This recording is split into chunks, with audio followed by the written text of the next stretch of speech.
দিন গ্রহণ করেছেন। দিন গ্রহণের পর মাত্র 5 বছর বেঁচে ছিলেন।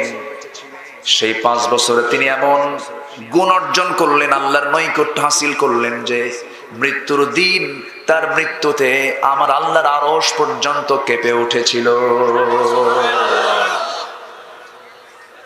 কি আমল তিনি করেছিলেন? 5 বছরে তিনি কি আমল করলেন?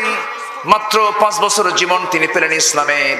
32 ইসলাম কবুল করলেন, 37 দুনিয়া থেকে বিদায় নিলেন। আল্লাহ তার সম্মানটা এত বাড়ায় দিলেন কেন? হিতাজ্জাল আরশ, আরশ কেন কেঁপে উঠলো তার মৃত্যুতে? এই 5 বছরে তিনি পাড়ি দিয়েছেন বদর, এই 5 বছরে পাড়ি দিয়েছেন উহুদ, এই 5 বছরে পাড়ি দিয়েছেন তিনি খন্দকের ময়দান। আজকে যে সূরা, সূরাতুল আহজাব, এই আহজাবের যুদ্ধে সাদ বিন মুআজ রাদিয়াল্লাহু তাআলা আনহু রক্তাক্ত হলেন, হাতটা কেটে ফেললো কাফেররা। রক্ত আর বন্ধ হয় না, রক্তক্ষরণ হতে হতে রক্ত শূন্যতায় পড়ে শেষ পর্যন্ত তিনি শাহাদাত বরণ করলেন। নবীজির কানে সংবাদ এলো, রাসূল বললেন আমার সাদের মৃত্যুতে আমার আল্লাহর আরশ কেঁপে উঠেছে। 1000 বছর বেঁচে থেকে কি লাভ, যে মুখ থেকে হক কথা বের হয় না? ঠিক কিনা? সবারই জীবন চলে যাবে। যদি বাঁচতাম 500 বছর, তার একটা হিসাব করতাম, বাঁচবই তো কয়েকদিন। সিংহের মতো গর্জন দিয়ে বাঁচতে চাই, বাতিল শক্তির কাছে আমরা মাথা নত করতে পারবো না। সোজা কথা বলতে বলেছেন কে? আল্লাহ তাআলা। জান্নাতের পথ বাঁকা না সোজা? ইহদিনাস সিরাতাল মুস্তাকিম, এটা হলো সূরা ফাতিহার আয়াত। এটার আবার তাফসীর হলো সূরা ইয়াসিন, ওয়া নি'বুদুনি হাদা সিরাতুম মুস্তাকিম। সিরাতুল মুস্তাকিমটা কি? আমার ইবাদত করো। কার ইবাদত? আল্লাহ। আসতে বলবেন না, কার ইবাদত? আল্লাহর ইবাদত। আল্লাহর ইবাদত করতে গেলে আগে কাফের হতে হবে। আগে কি হতে হবে? কাফের। চুপ করে আছেন অনেকে, এই হুজুর আপনি কি বলেন? হ্যাঁ, কাফের হতে হবে। আগে কাফির হতে হবে, এরপর ইমানদার হতে হবে। কিসের কাফের হব, কিসের কুফরি করব আমি? فَمَن يَكْفُرْ بِالطَّاغُوتِ وَيُؤْمِنْ بِاللَّهِ فَقَدِ اسْتَمْسَكَ بِالْعُرْوَةِ الْوُثْقَى لَا انفِصَامَ لَهَا। জোরে বলি আল্লাহু আকবার। আল্লাহ বলছেন বান্দা তুমি আগে তাগুতের কাফের হও, তাগুতকে মেনে নিও না। ইসলাম পরিপন্থী যত পন্থা আছে সব পন্থাকে তুমি ঝাঁটা মারো, সব পন্থাকে তুমি ছুঁড়ে নিক্ষেপ করে দাও, নিজের জীবন থেকে ধুয়ে মুছে সাফ করে দাও। এরপর ঈমান আনো, সেই ঈমান তোমাকে জান্নাতের দরজায় পৌঁছায় দেবে। নামাজ পড়বা, আবার বউকে নিয়া নিউ মার্কেটে উলঙ্গ কইরা মার্কেটে নিয়ে ঘুরাবা বউরে। সম্মানিত ভাইরা, এরকম হাসি আছে না নাই? এরকম হাসি আছে না নাই? সবার বাড়িতে মা বোন আছে না নাই? মা বোনদের পর্দা হচ্ছে কি হচ্ছে না, এই দায়িত্ব আমাদের আছে না নাই? আচ্ছা, আসুন আমরা মূল আলোচনার দিকে ধীরে ধীরে চলে যাচ্ছি। আল্লাহ যে হুকুমগুলো দিয়েছেন সেই হুকুমগুলো মানার দরকার আমাদের আছে না নাই বলেন? কেন আমরা কেন আল্লাহর গোলামি করব? কেন হুকুমটা মেনে চলবো? এর কারণ হলো আমাকে বানিয়েছেন কে? আমাকে চালান কে? আমাকে খাওয়ান কে? আমাকে দেখেন কে? আমার সকল জিম্মাদারি কার? আমার প্রাণটা কার হাতে? আমাকে নিয়ন্ত্রণ করেন কে? সে আল্লাহ আমাকে কাছে পাওয়ার জন্য আল্লাহ নিজে আসেন। আল্লাহ নিজে প্রথম আসমানে প্রত্যেক দিন প্রত্যেক রাত্রে চলে আসেন। আল্লাহ নিজে ধরা দিতে আসেন, বান্দা আমি তোর প্রেমে পাগল হতে চাই, আমি প্রথম আসমানে আসতেছে, তুই আয় আমার কাছে। জোরে বলি সুবহানাল্লাহ। কিন্তু আমরা ধরা দেই না, আমরা আল্লাহর কাছে ধরা দিতে চাই না। অথচ সবচেয়ে আমার আপন কে? আল্লাহ। সবচেয়ে আপন কে? আল্লাহ। একজন ইয়াং যুবক নতুন বিবাহ করেছে। ও যুবকরা, নতুন বিবাহ করে ফেলেছো, বয়স যাদের 25-26 হয়ে গেছে, হয়তো বিয়ে করে নিলা, 35-এর মাথায় জীবনটা চলে গেল, বউটা কম বয়সী বিধবা হয়ে গেল। তুমি যুবক দুনিয়া থেকে বিদায় নিয়েছো, স্ত্রী কাঁদতে কাঁদতে পাগলি হয়ে গেল, ছটফট করতে করতে সেন্সলেস হয়ে গেল। 2 দিন কাঁদলো, 3 দিন কাঁদলো, 7 দিন চলে গেল, 10 দিন চলে গেল। 1 মাসের মাথায় স্বাভাবিক হয়ে যাবে, 2 মাসে শোকটা একটু কমে যাবে, 3 মাসের শোক মোটামুটি কমে যাবে, 4 মাসের মাথায়, 5 মাসের মাথায় পরিবারের চিন্তা করবে, বয়স তো কমই আছে, দিয়ে দিই। সবাই মিলে ধরবে। 6 মাসের মাথায় সেই বউটার বিয়ে হয়ে যাবে। যুবক, বিয়ে হয়ে যাওয়ার পর নতুন স্বামী যখন পেয়ে যাবে, নতুন স্বামীর মহব্বত পায়া ওই বউটাই আপনার বলে ফেলবে মা, বাপ মাকে বলবে মা, আব্বা, আগের স্বামীর চাইতে এই স্বামীটা আমার খুব ভালো। এটাই তো দুনিয়া। আজকে সন্তানদের জন্য কত স্বপ্ন আমরা লালন করছি, সম্পদের পাহাড় জমা করতেছি সন্তানদের জন্য। সুইস ব্যাংকে জমা, বিদেশে বিভিন্ন কোম্পানি গড়ে তোলা, তৈরি করে তোলা, অ্যাপার্টমেন্ট করে তোলা। এই যে দুর্নীতি,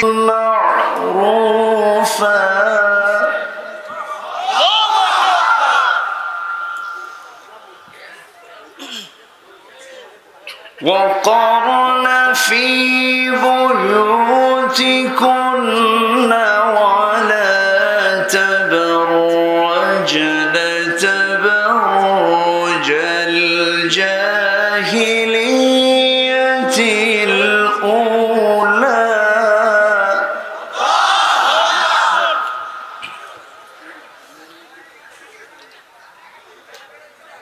وأقمنا الصلاة وآتينا الزكاة وأطعنا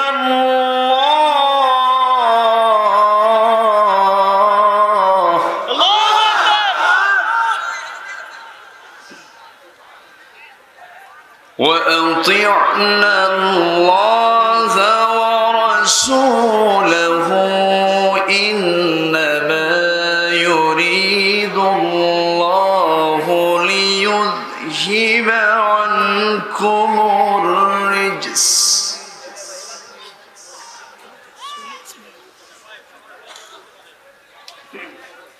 ليذهب عنكم الرجس أهل البيت ويطهركم تطهيرا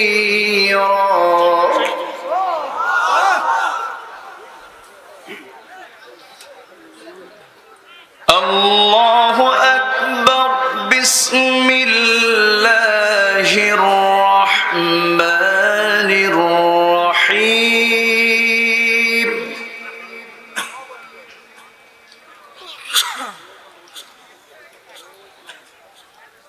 إن الله وملائكته يصلون على النبي يا أيها الذين آمنوا صلوا عليه وسلموا تسليما اللهم صل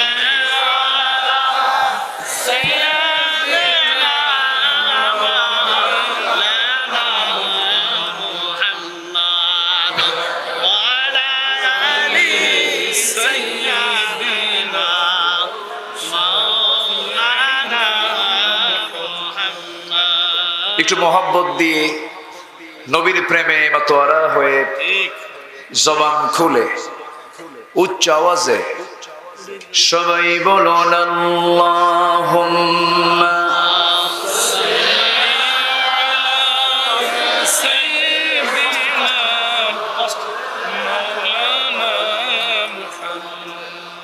ওয়া আলা আলি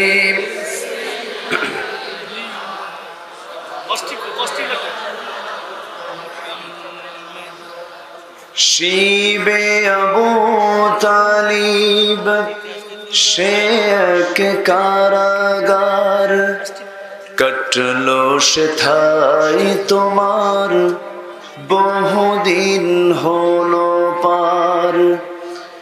শিবে আবু তালিব সে এক কারাগার, কাটলো সেথায় তোমার বহুদিন হলো পার।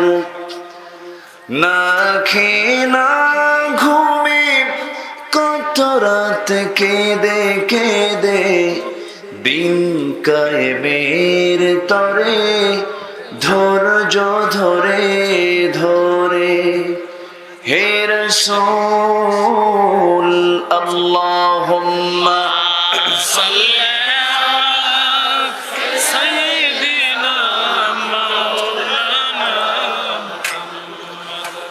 وعلى آل سيدنا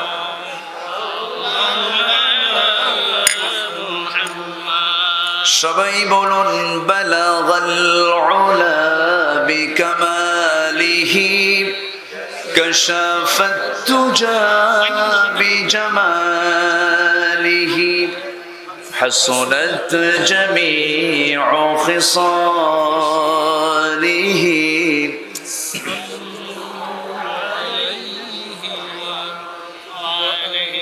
مشرق حب محمد مطلع ديوان ما مطلع خورشید سقاس سینه سوزان ما بلغ العلا كماله كشف الدجى بجماله حسنت جميع خصاله صلى الله عليه وآله।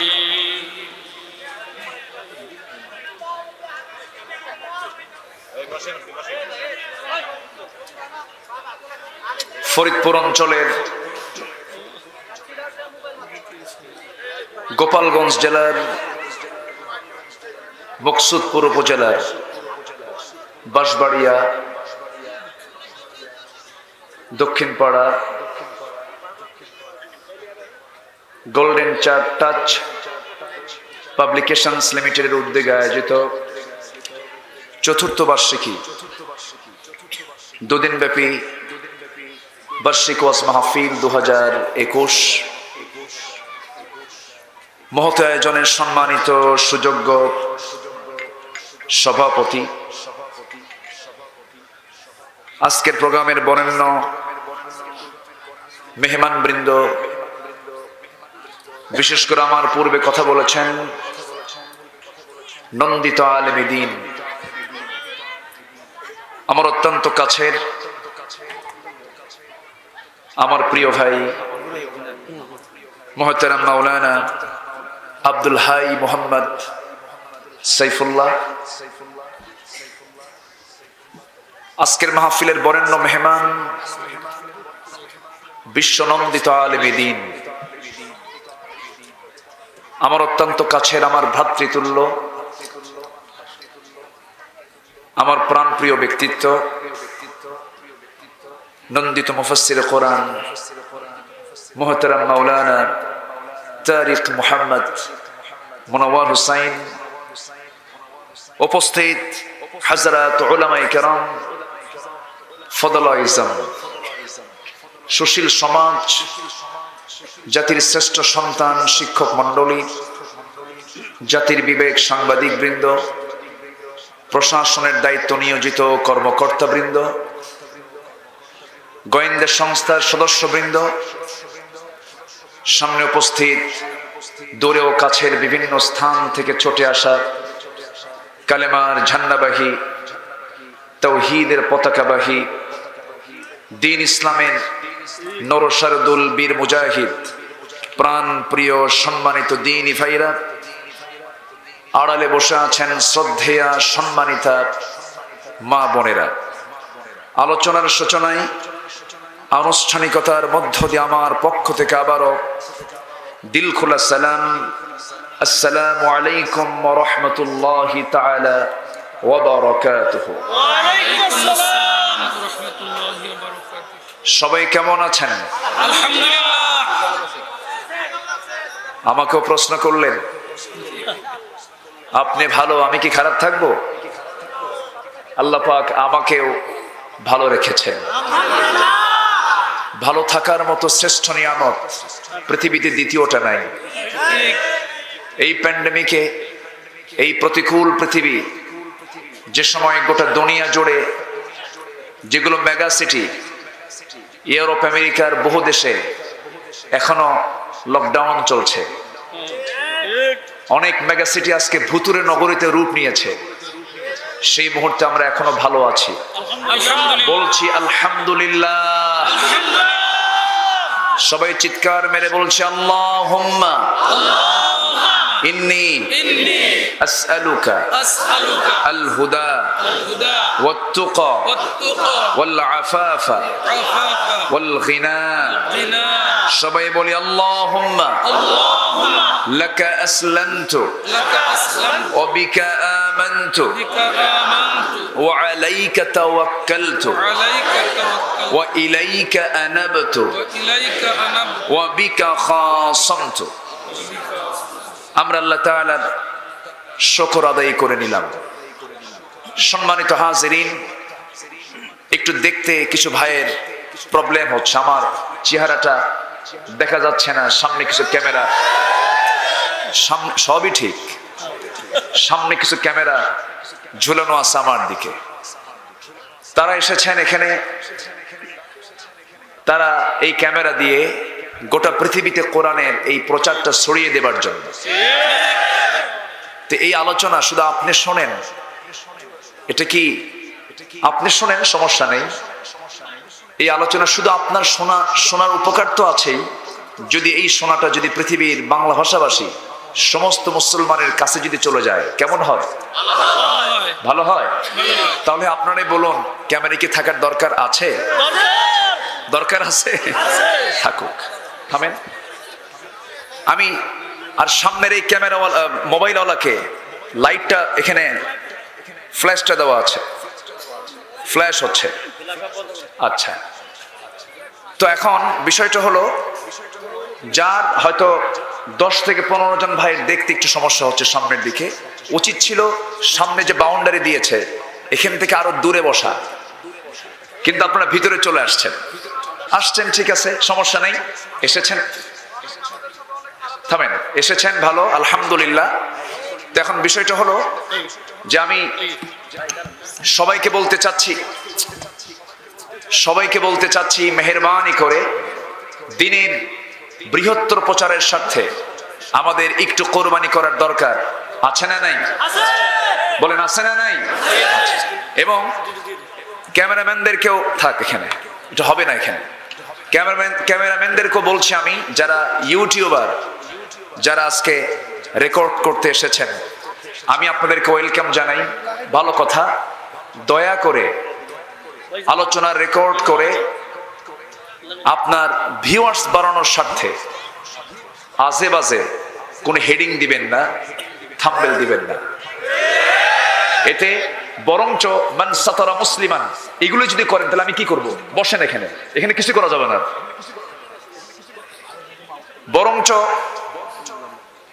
বরঞ্চ উচিত কোন মুসলমানের ব্যক্তিগত যদি কোনো দোষ হয়েও যায়, স্লিপিং তো হতে পারে, স্লিপ অফ টাং তো হতে পারে, এক্ষেত্রে এটাকে প্রকাশ করা দরকার না আড়াল করা দরকার? আড়াল করা দরকার। আমি বলবো তাদেরকে, দয়া করে আপনারা এই প্রচারটাকে সম্পূর্ণ দ্বীনের প্রচার হচ্ছে এই মানসিকতা নিয়ে আপনারা এই কাজগুলো করবেন। আমি আহ্বান জানিয়ে আসুন আমরা আলোচনার দিকে চলে যাচ্ছি। আমার নির্দিষ্ট সময় আমি শেষ করার চেষ্টা করব। ওয়ামা তাওফীকি ইল্লা বিল্লাহ আলাইহি তাওয়াক্কালতু ওয়া ইলাইহি উনীব। আমরা যে কিতাব নিয়ে বসেছি, এই কিতাব পৃথিবীর কোনো লেখকের লেখা বই নয়, পৃথিবীর কোনো সাহিত্যিকের রচনা করা কোনো সাহিত্য নয়। কোরআন সম্পূর্ণ আসমানি একটি কিতাব। কোরআনকে সর্বশ্রেষ্ঠ কিতাব বললে ভুল হবে, ইসলামকে সর্বশ্রেষ্ঠ ধর্ম বললে ভুল হবে। হয়তো আপনারা আমার এই কথায় হয়তোবা হঠাৎ করে একটা চিন্তায় পড়ে গেলেন, এটা আবার কি কথা? কোরআন সর্বশ্রেষ্ঠ কিতাব বলে আখ্যা দিলে তাহলে অন্য কোনো কিতাবকেও শ্রেষ্ঠের কাতারে নিয়ে আসা হচ্ছে। ইসলামকে সর্বশ্রেষ্ঠ ধর্ম বললে পৃথিবীর সকল ধর্মের বৈধতা দেওয়া হয়ে যাচ্ছে। পৃথিবীতে একমাত্র, কেবলমাত্র, শুধুমাত্র ধর্ম দিন একটাই, সেটার নাম হলো ইসলাম। ঠিক কিনা? ইন্নাদ-দীনা ইনদাল্লাহিল ইসলাম। তাহলে এখানে কি সর্বশ্রেষ্ঠ কথা আসছে? ইন্নাদ-দীনা, নিঃসন্দেহে একমাত্র, কেবলমাত্র, শুধুমাত্র দিন একটাই পৃথিবীতে, তার নাম হলো ইসলাম। ইসলাম ছাড়া সব বাতিল, ইসলাম ছাড়া সব কি বাতিল। কিন্তু অন্য ধর্মকে আমরা গালি দেব না, অন্য ধর্মের পক্ষে বিপক্ষে কোনো কথা বলবো না। কিন্তু সর্বশ্রেষ্ঠ ধর্ম, সর্বশ্রেষ্ঠ দিন বলতে ইসলামকে আমরা বলতে যাব না, কারণ এই কথার মধ্য দিয়ে অন্য ধর্মের শ্রেষ্ঠত্ব প্রমাণ হয়ে যাচ্ছে। সম্মানিত ভাইয়েরা, দিনটা কার? আসতে বলবেন না, কার? এই দিন কে দিয়েছেন? সেই দিনের নাম কি? এই পৃথিবীর প্রথম মানুষকে তার দিনও কি? বলেন, তার দিনটাও কি? ইসলাম।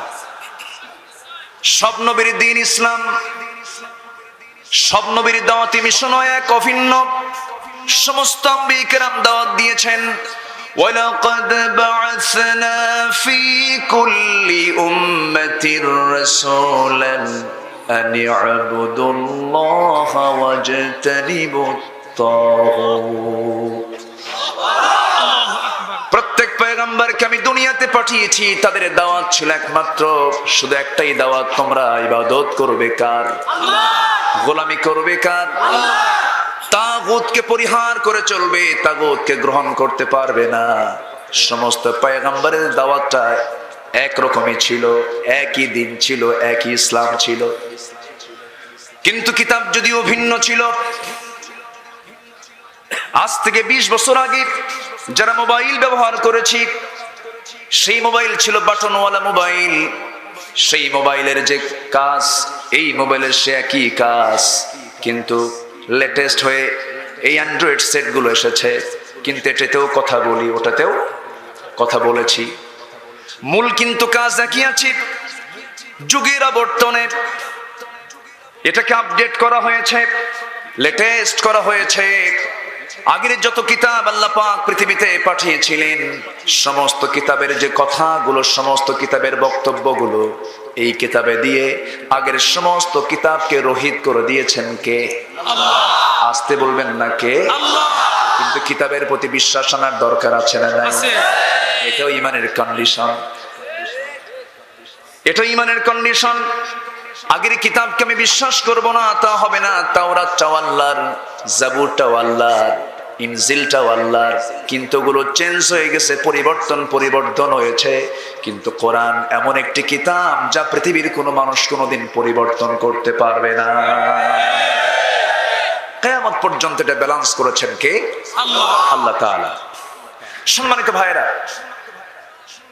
এই পৃথিবীকে আলোকিত করার জন্য একটা সূর্য যথেষ্ট, ঠিক কিনা? এই পৃথিবীর অন্ধকার দূর করার জন্য আল্লাহ কয়টা সূর্য দিয়েছেন? একটা দিয়েছেন। কোথাও কি অন্ধকার থাকে? না।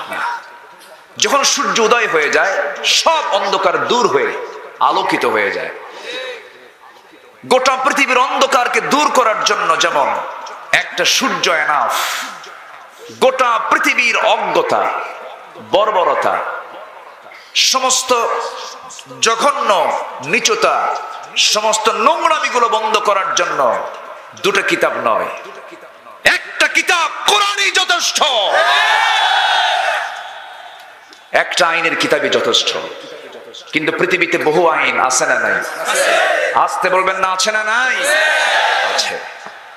মানুষের আইন মানে এমন লোক আমার দেশে কম না বেশি? বেশি। যে মানুষের আইন মানবে, বিশ্বাস করবে, সে কি ইমানদার না মুশরিক? মুশরিক।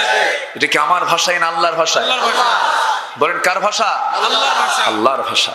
এখন আমরা একটু নিজেকে যাচাই করে নিই, আমরা কোন কায়দায় আছি। আমরা একটু বিচার করে নিই, আমরা কোথায় আছি। সম্মানিত হাজিরিন, কথা অনেক আছে, আমি মূল লাইনের দিকে আস্তে আস্তে চলে যাচ্ছি। আমার আলোচনার সাবজেক্ট আজকে দেওয়া হয়েছে হলো পর্দার উপরে কিছু কথা বলতে হবে। হ্যাঁ, পর্দা তো আছেই, দরজার পর্দা, জানালার পর্দা, মাশাআল্লাহ গায়ের পর্দা নাই, আর আছে রূপালী পর্দা, ঠিক কি না?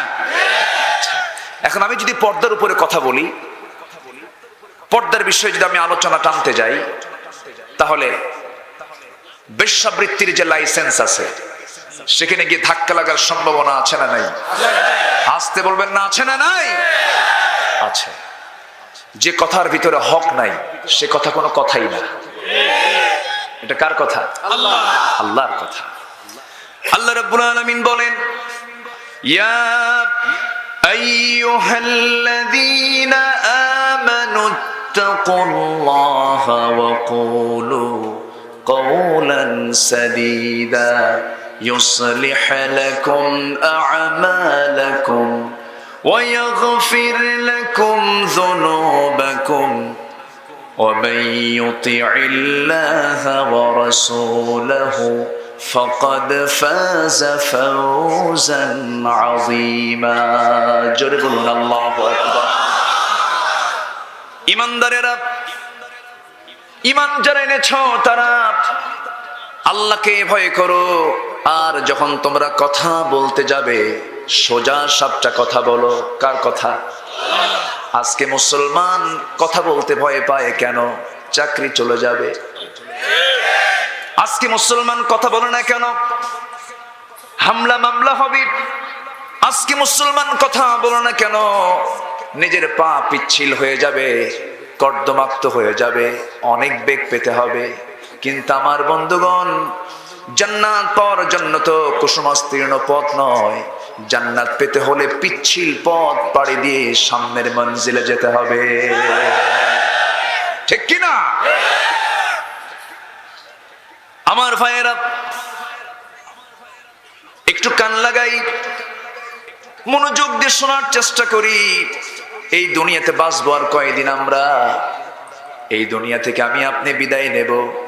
ভালো হওয়ার জন্য বেশি সময় লাগে না। একজন সাহাবীর কথা মনে হয়ে গেল, সাদ বিন মুআজ রাদিয়াল্লাহু তাআলা আনহু দিন গ্রহণ করেছেন। দিন গ্রহণের পর মাত্র 5 বছর বেঁচে ছিলেন। সেই 5 বছরে তিনি এমন গুণ অর্জন করলেন, আল্লাহর নৈকট্য হাসিল করলেন যে মৃত্যুর দিন তার মৃত্যুতে আমার আল্লাহর আরশ পর্যন্ত কেঁপে উঠেছিল। কি আমল তিনি করেছিলেন? 5 বছরে তিনি কি আমল করলেন? মাত্র 5 বছরের জীবন তিনি পেলেন ইসলামের। 32 ইসলাম কবুল করলেন, 37 দুনিয়া থেকে বিদায় নিলেন। আল্লাহ তার সম্মানটা এত বাড়ায় দিলেন কেন? হিতাজ্জাল আরশ, আরশ কেন কেঁপে উঠল তার মৃত্যুতে? এই 5 বছরে তিনি পাড়ি দিয়েছেন বদর, এই 5 বছরে পাড়ি দিয়েছেন উহুদ, এই 5 বছরে পাড়ি দিয়েছেন তিনি খন্দকের ময়দান। আজকে যে সূরা, সূরাতুল আহজাব, এই আহজাবের যুদ্ধে সাদ বিন মুআজ রাদিয়াল্লাহু তাআলা আনহু রক্তাক্ত হলেন, হাতটা কেটে ফেললো কাফেররা। রক্ত আর বন্ধ হয় না, রক্তক্ষরণ হতে হতে রক্ত শূন্যতায় পড়ে শেষ পর্যন্ত তিনি শাহাদাত বরণ করলেন। নবীজির কানে সংবাদ এলো, রাসূল বললেন, আমার সাদের মৃত্যুতে আমার আল্লাহর আরশ কেঁপে উঠেছে। 1000 বছর বেঁচে থেকে কি লাভ, যে মুখ থেকে হক কথা বের হয় না, ঠিক কি না? সবারই জীবন চলে যাবে। যদি বাঁচতাম 500 বছর, তাহলে একটু হিসাব করতাম। বাঁচবই তো কয়েকদিন। সিংহের মতো গর্জন দিয়ে বাঁচতে চাই। বাতিল শক্তির কাছে আমরা মাথা নত করতে পারবো না। সোজা কথা বলতে বলেছেন কে? আল্লাহ তাআলা। জান্নাতের পথ বাঁকা না সোজা? ইহদিনাস সিরাতাল মুস্তাকিম, এটা হলো সূরা ফাতিহার আয়াত। এটার আবার তাফসীর হলো সূরা ইয়াসিন, ওয়া নি'বুদুনি হাদা সিরাতুম মুস্তাকিম। সিরাতুল মুস্তাকিমটা কি? আমার ইবাদত করো। কার ইবাদত? আল্লাহ। আসতে বলবেন না, কার ইবাদত? আল্লাহর ইবাদত। আল্লাহর ইবাদত করতে গেলে আগে কাফের হতে হবে। আগে কি হতে হবে? কাফের। চুপ করে আছেন অনেকে, এই হুজুর আপনি কি বলেন? হ্যাঁ, কাফের হতে হবে। আগে কাফির হতে হবে, এরপর ইমানদার হতে হবে। কিসের কাফের হব, কিসের কুফরি করব আমি? فَمَن يَكْفُرْ بِالطَّاغُوتِ وَيُؤْمِنْ بِاللَّهِ فَقَدِ اسْتَمْسَكَ بِالْعُرْوَةِ الْوُثْقَى لَا انفِصَامَ لَهَا। জোরে বলি আল্লাহু আকবার। আল্লাহ বলছেন, বান্দা তুমি আগে তাগুতের কাফের হও, তাগুতকে মেনে নিও না। ইসলাম পরিপন্থী যত পন্থা আছে সব পন্থাকে তুমি ঝাঁটা মারো, সব পন্থাকে তুমি ছুঁড়ে নিক্ষেপ করে দাও, নিজের জীবন থেকে ধুয়ে মুছে সাফ করে দাও। এরপর ঈমান আনো, সেই ঈমান তোমাকে জান্নাতের দরজায় পৌঁছায় দেবে। নামাজ পড়বা, আবার বউকে নিয়া নিউ মার্কেটে উলঙ্গ কইরা মার্কেটে নিয়ে ঘুরাবা বউরে। সম্মানিত ভাইরা, এরকম হাসি আছে না নাই? এরকম হাসি আছে না নাই? সবার বাড়িতে মা বোন আছে না নাই? মা বোনদের পর্দা হচ্ছে কি হচ্ছে না, এই দায়িত্ব আমাদের আছে না নাই? আচ্ছা, আসুন আমরা মূল আলোচনার দিকে ধীরে ধীরে চলে যাচ্ছি। আল্লাহ যে হুকুমগুলো দিয়েছেন সেই হুকুমগুলো মানার দরকার আমাদের আছে না নাই বলেন? কেন? আমরা কেন আল্লাহর গোলামি করব? কেন হুকুমটা মেনে চলবো? এর কারণ হলো, আমাকে বানিয়েছেন কে? আমাকে চালান কে? আমাকে খাওয়ান কে? আমাকে দেখেন কে? আমার সকল জিম্মাদারি কার? আমার প্রাণটা কার হাতে? আমাকে নিয়ন্ত্রণ করেন কে? সে আল্লাহ আমাকে কাছে পাওয়ার জন্য আল্লাহ নিজে আসেন। আল্লাহ নিজে প্রথম আসমানে প্রত্যেক দিন প্রত্যেক রাত্রে চলে আসেন। আল্লাহ নিজে ধরা দিতে আসেন, বান্দা আমি তোর প্রেমে পাগল হতে চাই, আমি প্রথম আসমানে আসতেছে, তুই আয় আমার কাছে। জোরে বলে সুবহানাল্লাহ। কিন্তু আমরা ধরা দেই না, আমরা আল্লাহর কাছে ধরা দিতে চাই না। অথচ সবচেয়ে আমার আপন কে? আল্লাহ। সবচেয়ে আপন কে? আল্লাহ। একজন ইয়াং যুবক নতুন বিবাহ করেছে। ও যুবকরা, নতুন বিবাহ করে ফেলেছ, বয়স যাদের 25-26 হয়ে গেছে, হয়তো বিয়ে করে নিলা, 35-এর মাথায় জীবনটা চলে গেল, বউটা কম বয়সী বিধবা হয়ে গেল। তুমি যুবক দুনিয়া থেকে বিদায় নিয়েছো, স্ত্রী কাঁদতে কাঁদতে পাগলি হয়ে গেল, ছটফট করতে করতে সেন্সলেস হয়ে গেল। 2 দিন কাঁদলো, 3 দিন কাঁদলো, 7 দিন চলে গেল, 10 দিন চলে গেল। 1 মাসের মাথায় স্বাভাবিক হয়ে যাবে, 2 মাসে শোকটা একটু কমে যাবে, 3 মাসের শোক মোটামুটি কমে যাবে, 4 মাসের মাথায় 5 মাসের মাথায় পরিবারের চিন্তা করবে, বয়স তো কমই আছে, দিয়ে দিই। সবাই মিলে ধরবে। 6 মাসের মাথায় সেই বউটার বিয়ে হয়ে যাবে। যুবক বিয়ে হয়ে যাওয়ার পর নতুন স্বামী যখন পেয়ে যাবে, নতুন স্বামীর মহব্বত পায়া ওই বউটাই আপনার বলে ফেলবে মা, বাপ মাকে বলবে, মা আব্বা আগের স্বামীর চাইতে এই স্বামীটা আমার খুব ভালো। এটাই তো দুনিয়া। আজকে সন্তানদের জন্য কত স্বপ্ন আমরা লালন করছি, সম্পদের পাহাড় জমা করতেছে সন্তানদের জন্য, সুইস ব্যাংকে জমা, বিদেশে বিভিন্ন কোম্পানি গড়ে তোলা, তৈরি করে তোলা, অ্যাপার্টমেন্ট করে তোলা। এই যে দুর্নীতি, নাকের কাজ আছে না নাই? খাওয়ার কাজ আগে না নাকের কাজ আগে? আগে খাবারটা কই যায়? নাকে যায়। এটা জায়েজ না না জায়েজ? নাকের কাজ আগে, এরপরে মুখের কাজ। পঞ্চেন্দ্রিয়ের ভিতরে গুরুত্বপূর্ণ 2টা ইন্দ্রিয় হলো নাক আর মুখ। নাকি দিয়ে আমরা খাই, মুখ দিয়ে আমরা খাই। নাকের খাবার বেশি জরুরি না মুখের খাবার বেশি জরুরি? জোরে বলেন, কিসের খাবার বেশি জরুরি? নাকেরটা বেশি জরুরি।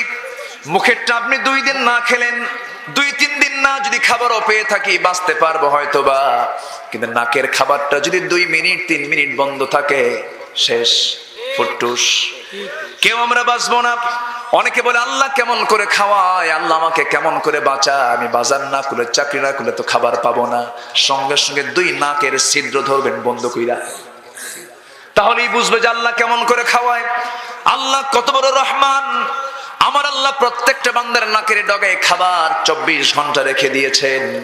এই খাবারটা কতটুকু জরুরি, যারা করোনায় আক্রান্ত হয়ে যারা আইসিইউতে আছে তারাই বোঝে অক্সিজেনের গুরুত্ব কতটুকু, ঠিক কিনা? করোনায় আক্রান্ত ব্যক্তি যখন তার লাংস আক্রান্ত হয়ে যায়, আর পারে না এই অক্সিজেন দিয়ে সে আর কভার করতে পারে, নিতে পারে না, তখন তাকে ডাক্তার নিয়ে যায়। ভিতরে 20 লিটার 30 লিটার সারাদিনে 40 50 70 লিটার পর্যন্ত প্রয়োজন হয়ে যায়, যার দৈনন্দিন বিল 1 লাখ 2 লাখ পর্যন্ত চলে আসে, 50-60 হাজার টাকা পর্যন্ত চলে আসে।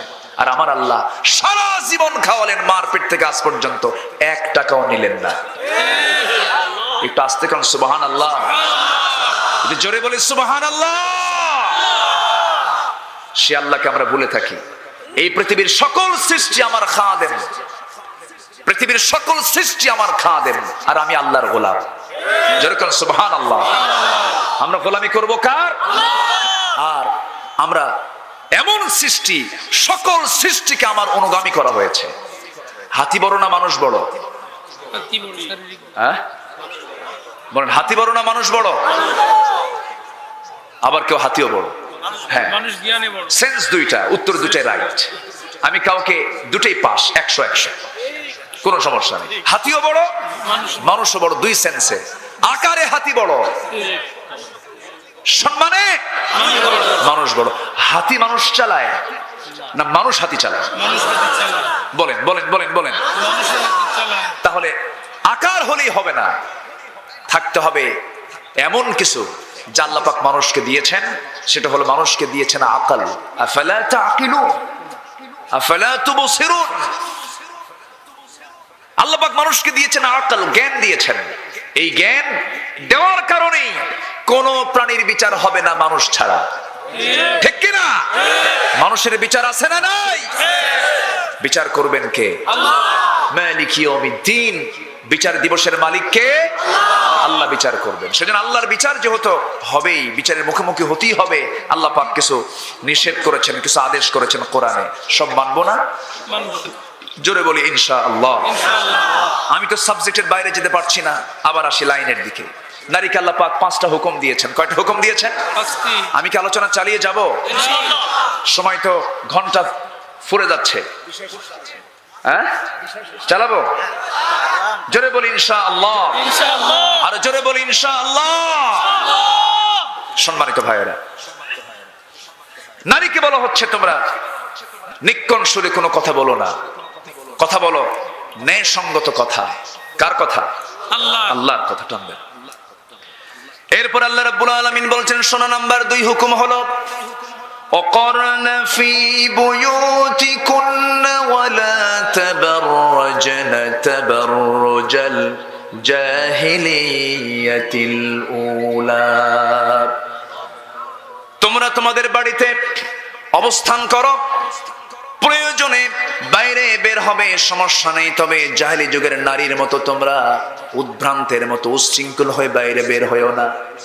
আজকে ডিজে নেহা, আনুষ্কা দিহান, এই সমস্ত ইতিহাস বাংলার জমিনে তৈরি হতো না, নিকৃষ্ট ইতিহাস হতো না। তনু হত্যা, খাদিজার প্রতি জুলুম নির্যাতন, সিলেট এমসি কলেজের ইতিহাসগুলো ধর্ষণ দিয়ে দিয়ে আজকে গোটা দেশ ভরে গেছে। সব বন্ধ হতো যদি এই আয়াতটা সমাজে চালু হয়ে যেত, ঠিক কিনা? আমার দেশ ক্রিকেটে গোটা বিশ্বকে মাতিয়ে দিয়েছে, যেমন সেঞ্চুরি করে করে সাকিব আল হাসান যেমন গোটা বিশ্বকে দেখিয়ে দিয়েছে, ভালো কথা। এইদিকে আবার ধর্ষণের সেঞ্চুরি করেও মাতিয়ে দিয়েছে। এমন রেকর্ড আছে না নাই?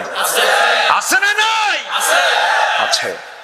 সম্মানিত ভাইয়েরা, এগুলো বন্ধ হবে শুধু ওয়াজ করে নয়, আইন দিয়ে বন্ধ করতে হবে। মুসলমান রাজি আছেন? কারা কারা হাত উঁচু করে দেখা।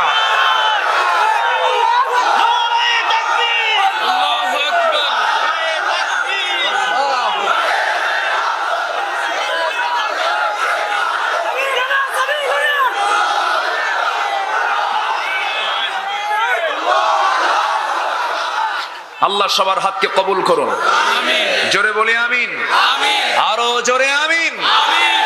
তাহলে আল্লাহ স্বাভাবিকভাবে নারীদেরকে বলেছেন বাইরে থাকো না ভিতরে থাকো? বলেন, স্বাভাবিকভাবে একজন নারী বাইরে থাকবে না ভিতরে থাকবে? ভিতরে। কার কথা? এখনো করোনা যে হয়েছে এখন কি বলে? হ্যাঁ, বাইরে না ভিতরে? এখন ভিতরে বলে না, ভিতরে থাকো। মেয়েরা এখন মোটামুটি নেকাব লাগা শুরু করছে, পর্দার ভয় না হলেও, আল্লাহর ভয় না হলেও করোনার ভয়ে মুখ ঢাকছে, ঠিক কিনা? সেদিন এয়ারপোর্ট আমি বিমানে উঠবো, দেখি প্রত্যেক নারীর মুখে 3-4টে করে মাস্ক।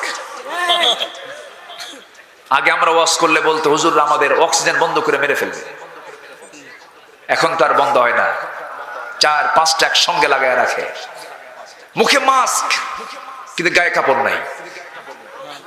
তাহলে মুখে যে মাস্কটা লাগিয়েছে এটা ভাইরাসের ভয়ে, কিন্তু মেয়েরা যে গায়ে কাপড় চোপড় দেয়, এখানে ভাইরাস আছে না নাই? এখানে বদনজর আছে না নাই? একটা প্রাণী আছে কচ্ছপ, চিনেন তো? কচ্ছপ ডিম পারে কোথায়? শুকনায়, ডাঙ্গায়, আর বসবাস করে পানিতে। তো পানিতে থাকে আর ডিম থাকে শুকনায়। ডিম তাপ না দিলে ডিমের বাচ্চা আসে না। মুরগি দেখেন না, সবার বাড়িতে আছে তো? আচ্ছা, হাঁস তাপ দিতে হয়, বসতে হয়। কচ্ছপ ওর উপরে বসে না, ডিম পেরে থুই ওই চলে যায় পানিতে। ওই পানিতে থেকে মাঝে মাঝে একটু উকি মেরে ওই ডিমের দিকে চেয়ে থাকে। আল্লাহ ওই কচ্ছপের চোখে এমন পাওয়ার দিয়েছেন, চোখের পাওয়ারে ডিম ফেটে বাচ্চা বের হয়ে যায়।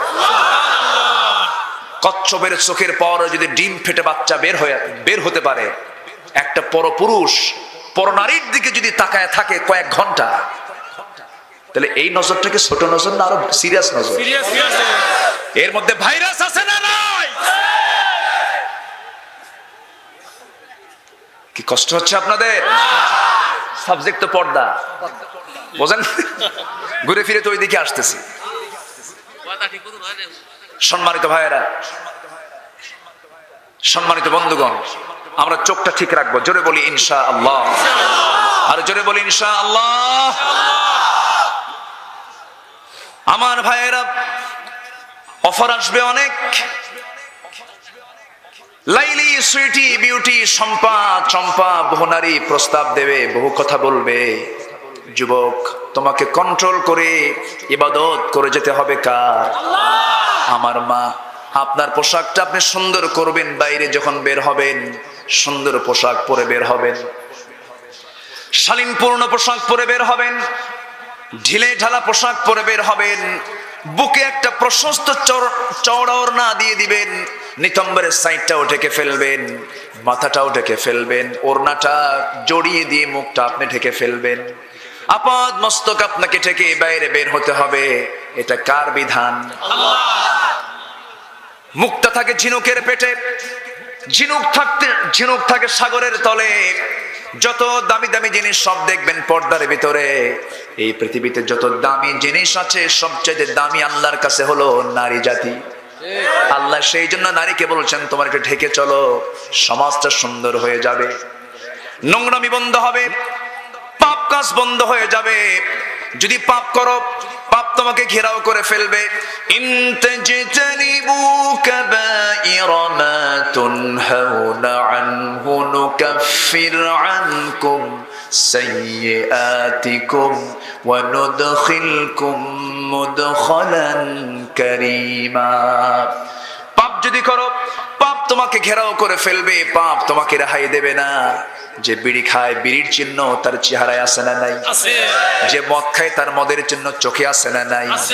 আমার ভাইরা, সেজন্য পাপ কাজে আমরা যাব না। জোরে বলি ইনশাআল্লাহ। বিড়ি খাওয়া সুন্নতে মুআক্কাদা।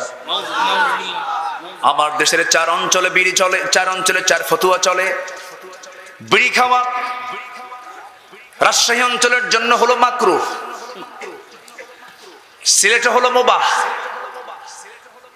ঢাকায় হলো ওয়াজিব, আর চট্টগ্রামে খাওয়া হলো ফরজ। কি টানা টানে! এরকম টানার লোক আছে না নাই? 80 বছর বয়স টান মারে কি, টান মেরে ধোয়া এমন ভাবে সারে, আর কি চিন্তা যে করে, মনে হয় উনি পুলসিরাত পার হচ্ছে। ঠিক আছে না নাই? আছে। আবার পান খাবেন, খান, সমস্যা নেই, এগুলো সামাজিক কথা, কিছু বলা দরকার। পান আপনি খান, বুড়ো হয়ে গেছেন, সময় কাটে না, পান টান খান, সমস্যা নেই। পানের রস পেটের জন্য ভালো, বমি থেকে বাঁচা যায়, একটু ফ্রেশনেস আসে, খান। একটু সুপারি খেলেন, একটু পান খেলেন, 2টা 3টা 4টা খাওয়া গেল। কিন্তু কিছু কিছু লোক এত পান খায়, বেতন 10,000, পান খায় 6,000। আছে না? আছে। এত খাওয়া খায়। আচ্ছা, পান খান, পানের সঙ্গে আবার হাকিমপুরি রহমতুল্লাহ আলাইহি কেন? কি আছে না নাই? হাকিমপুরের ভিতরে যে পাতা, বিড়ির মধ্যেও কি একই পাতা, যেটাই লাও সেটাই কদু। এগুলো করা যাবে না। ইমানদারের মুখ থাকবে পরিচ্ছন্ন। আমার নবীজির শেষ কাজ ছিল মুখ পরিষ্কার করা মিসওয়াক দিয়া। যেরকম সুবহানাল্লাহ। আমার নবীজি যখন দুনিয়া থেকে বিদায় নেবেন, বিদায় নেওয়ার পূর্ব মুহূর্ত নবীজি আম্মা জান আয়েশার ঘরটাকে চুজ করে নিলেন। ঘরের মধ্যে ঢুকে বলছেন, আয়েশা, আমি তোমার কাছে দেখা করতে এসেছি, আমার মনে হয় আর সময় নাই, তুমি আমাকে শেষ বিদায় দিয়ে দিবা। আয়েশা মাথা কেমন করে যেন চক্কর মারতেছে, মনে হয় বাঁচবো না। আয়েশা একটু শোয়ার ব্যবস্থা করে দাও। আমার নবীদের সামনে বালিশ এনে দেওয়া হলো। রাসূল বলেন, না, বালিশ আমি শোবো না, মাথা রাখবো না। আয়েশা আমার কাছে চলে এসো, তোমার উরুটা বিছায় দাও, উরুর উপরে মাথা রেখে আমি আরাম ফরমাতে চাই। আমার নবীজি আম্মা জান আয়েশার উরুতে মাথা রেখে শুয়ে পড়লেন, মাথায় পানি ঢেলে দিলেন। আম্মা জান আয়েশা বলেন, নবীদের শেষ জীবনে আমি রাসূলের 19টা দাড়ি পাকতে দেখেছিলাম। আম্মা জান আয়েশা বলেন, রাসূলকে একদিন বলেই ফেললাম, ইয়া রাসূলুল্লাহ, আপনি তো বুড়া হয়ে যাচ্ছেন, দাড়িগুলো পেকে গেল। রাসূল বলছেন, ওরে আয়েশা, আমার এই দাড়িগুলো পাকতো না, সূরা হুদের ওই আয়াতটা আমাকে বুড়া বানিয়ে দিয়েছে। ফাস্তাকিম কামা উমিরতা, আপনাকে যা আদেশ করা হয়েছে তার উপর আপনি টিকে থাকেন। এই আয়াতটা যখন আমার সামনে চলে আসে, আমার টেনশনে বিশাল টেনশন বেড়ে যায়, আমার ঘুম আসে না সহজে, এই জন্য আমার দাড়িগুলো পাক ধরেছে। আয়েশা আমার নবীজির চুলগুলো সুন্দর করে গোছায় দেন। নবীজি দুনিয়া থেকে যে কোনো মুহূর্তে বিদায় নেবেন। আজান হয়ে গেল, বেলাল আজান দিলেন। নবীজি জামাতে নামাজ আদায় করার জন্য জোর করে ওঠার চেষ্টা করলেন, কিন্তু পারলেন না। মাথা চক্কর মেরে তিনি পড়ে গেলেন। বলছেন, আয়েশা রে, আমার বেলাল তো আজকে আজান দিল, কিন্তু বেলাল তো আমাকে পেল না রে। আমাকে দেখে যে বেলাল আজান দেয়, আজকে যেন বেলাল কত কান্না কেঁদেছে আমাকে না পেয়ে। দেখি জামাতে যাওয়ার চেষ্টা করি, জামাতেও যেতে পারলেন না, মাথা চক্কর মেরে পড়ে গেলেন। বলছেন, আয়েশা, জামাতে বুঝি আর নামাজ পড়া আমার হবে না, তুমি তোমার আব্বা আবু বকরকে, আমার বন্ধুকে ডাক দিয়ে বলো, আমার মুসল্লায় যেন সে দাঁড়ায়, আমার দায়িত্ব যেন সে পালন করে, মানে আমার পরবর্তী খেলাফতের দায়িত্ব আমার আবু বকরের উপরে চলে আসবে। যেরকম সুবহানাল্লাহ। নেতৃত্ব আসবে নামাজ থেকে। কিসের থেকে বলেন? নামাজ থেকে। যেই নেতৃত্বে নামাজ নাই, যে নেতৃত্বে নামাজের গন্ধ নাই, সেই নেতৃত্বকে আমরা জুতা মারি। আমার নবীজির নেতৃত্ব গড়ে উঠেছে নামাজ কেন্দ্রিক। রাসূল বললেন, তোমার আব্বাকে বলো। আমার নবীজির এই প্রিয় সাহাবী যখন নবীর মুসল্লায় দাঁড়ায় গেছেন, সাহাবীদের মধ্যে কান্না রোল পড়ে গেছে। দাঁড়ায় আর মনে মনে চিন্তা করে সবাই কান্দে আর বলে, আরে সারা জীবন নামাজ পড়েছে নবীর পিছনে, আর বুঝে নবীর পিছনে নামাজ আমাদের কিসমতে জুটবে না, আমরা মনে হয় নামাজ পড়তে পারবো না। সবাই চিৎকার করে করে কান্দে। নবীজি বলছেন, আয়েশা রে, আমার সাহাবীরা কান্দে কেন, আমাকে নিয়ে যাও। যাওয়ার মতো কোনো কায়দা নাই। ঘাড়ের উপরে হাত রেখে ভর দিয়ে জানালার কাছে গিয়ে উকি মেরে জানালার ওই ফাঁকা দিয়ে নামাজের দৃশ্যগুলো দেখছেন। সাহাবীরা কান্দে। সাহাবীদের কান্না দেখে আমার নবীর চোখেও পানি চলে আসছে, নবীও কান্দেন, গালগুলো পানি দিয়ে ভিজে যায়। আম্মা জান আয়েশা তার হাত দিয়ে সেই পানিগুলো, চোখের পানিগুলো মুছে দেন আর বলেন, ইয়া রাসূলুল্লাহি, আপনার উম্মতরা কাঁদতেছে, আপনার সাহাবীরা কাঁদতেছে, কিন্তু আপনি কাঁদেন কেন? আপনার সাহাবীরা তো 5 ওয়াক্ত নামাজ তারা পড়তেছে, নামাজের মাঝে তারা দাঁড়িয়েছে, আপনার কান্না করার কারণ কি? রাসূল বলছেন, আয়েশা রে, আমার চোখের যে পানি দেখতেছে এই চোখের পানি আমার দুঃখের পানি নয়, এই চোখের পানি হলো আমার চরম আনন্দের চোখের পানি। এই চোখের পানির জন্য বের হলো আজকে এই নামাজ কায়েমের জন্য। আজকে সব জায়গায় নামাজ কায়েম হয়ে গেছে, নামাজ ভিত্তিক সমাজ গড়ে উঠেছে। এই নামাজ কায়েমের জন্য তায়েফের মানুষ আমাকে ফুল না দিয়ে পাথর দিয়ে আমাকে বরণ করেছে। ওহুদের ময়দানে কাফেররা আমাকে পাথর নিক্ষেপ করেছে, আমার দাঁত ভেঙে ফেলে দিয়েছে, কপালের মধ্যে লোহা বিদ্ধ করে দিয়েছে। এই নামাজ কায়েমের জন্য আমাকে মক্কার মানুষ ধাক্কা মেরে মক্কা থেকে বের করে দিয়েছে, নাগরিকত্ব বাতিল করে দিয়েছে, হত্যার হুলিয়া জারি করেছে। সেই নামাজ আজকে রাষ্ট্রীয় পর্যায়ে কায়েমের দৃশ্য দেখে আয়েশা আমি কান্দি। এই কথা বলার পর আম্মা জান আয়েশা তাকে আস্তে করে নিয়ে সেখান থেকে নামায়া নিলেন, আবার শোয়া দিলেন। শোয়া দিয়ে বলছেন, ইয়া রাসূলুল্লাহ, আপনার কিছু প্রয়োজন আছে নাকি? রাসূল বললেন, সেই সময় দুনিয়ার কোনো কিছু বললেন না, বলছেন, আয়েশা আমার মুখটা কেমন যেন দুর্গন্ধ মনে হচ্ছে, একটা মেসওয়াক এনে দেওয়া যায় নাকি? আম্মা জান আয়েশা সেই সময় নবীজির জন্য উরুটা বিছায়া দিয়েছিলেন, তিনি উঠবেন কেমন করে, বেয়াদবি হয়ে যাবে। বড় ভাই আব্দুর রহমানকে ডাক দিয়ে বলছেন, ভাই আব্দুর রহমান, একটা মেসওয়াক এনে দাও তো। মেসওয়াক এনে দেওয়া হলো। সেই মেসওয়াকের আগাটা শক্ত মনে করে আম্মা জান আয়েশা তার শক্ত দাঁতে 18 বছর বয়সে আম্মা জান আয়েশা চাবায় চাবায় নরম করে দিলেন। নরম করে দিয়ে দেওয়ার সময় কিছু মুখের থুতু ওই মেসওয়াকের আগায় লেগে থাকলো। নবীর হাতে যখন দেওয়া হলো, নবী মেসওয়াকটা হাতের মধ্যে নিয়ে মুমূর্ষ অবস্থায় আম্মা জান আয়েশার দিকে তাকে একটা মুস্কি হাসি মারলেন, চাঁদের যেন ঝিলিক মারতেছে। নবী একটা হাসি মেরে মেসওয়াক শুরু না করে আগে করলেন কি, সেই লেগে থাকা থুতু লেগে থাকে সেই থুতুটা চুষে চুষে রাসূল পান করছেন আর মুস্কি হাসি মেরে বলছেন, আয়েশা রে, আমার বুঝি এটাই হবে আমার জীবনের শেষ খাবার, আমি মনে হয় আর বাঁচবো না। এরপরে মেসওয়াক করলেন, মেসওয়াক সম্পূর্ণ হয়ে গেল। মেসওয়াক সম্পূর্ণ করার পর আমার নবীজি বলছেন, আয়েশা, আমি মনে হয় দুনিয়া থেকে বিদায় নিয়ে নেব, তুমি আমার কাছ থেকে দুনিয়া থেকে আমি বিদায় নেওয়ার পর আমার উম্মতের জন্য একটা মেসেজ দিয়ে দিবা, আমার উম্মতরা যেন 5 ওয়াক্ত নামাজ যেন কখনো না ছেড়ে দেয়। জোরে বলি সুবহানাল্লাহ। সবাই কি নামাজ পড়তে রাজি আছেন? সবাই কি নামাজ পড়তে রাজি আছেন?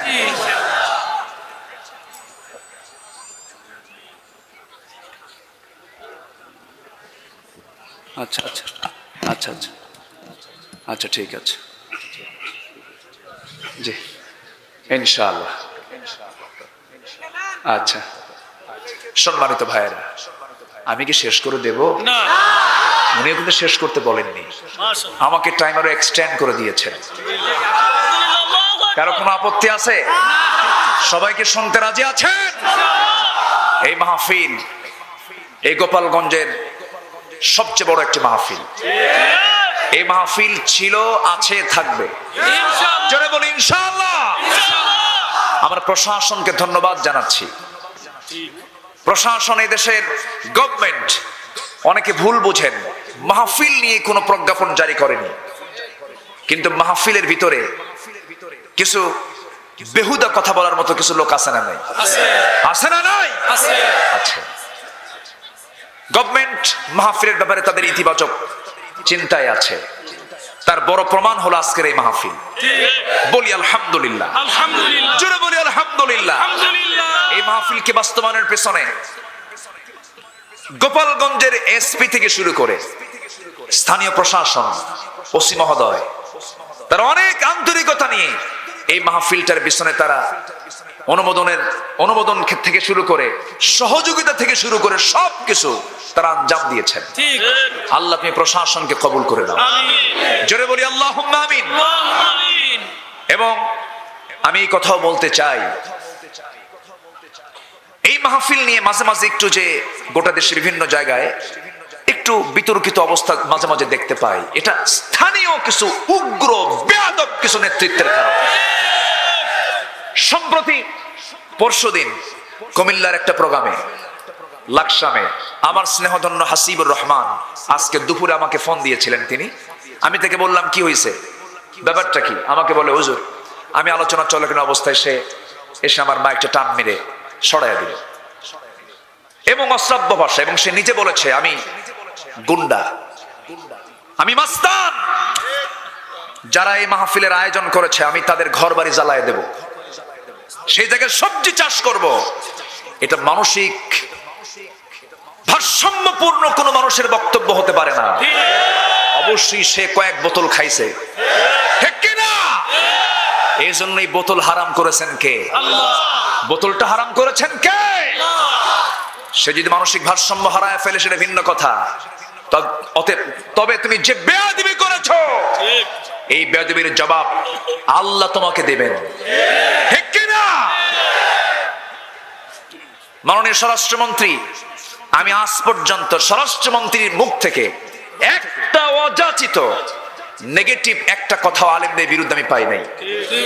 স্বরাষ্ট্রমন্ত্রী এত গুরুত্বপূর্ণ পদে তিনি থেকে তো কোনো কথা বলেন না, আলেমদেরকে সম্মান জানিয়ে তিনি কথা বলেন। আর কিছু আতিপাতি আছে, আতিপাতি কিছু আছে না নয়?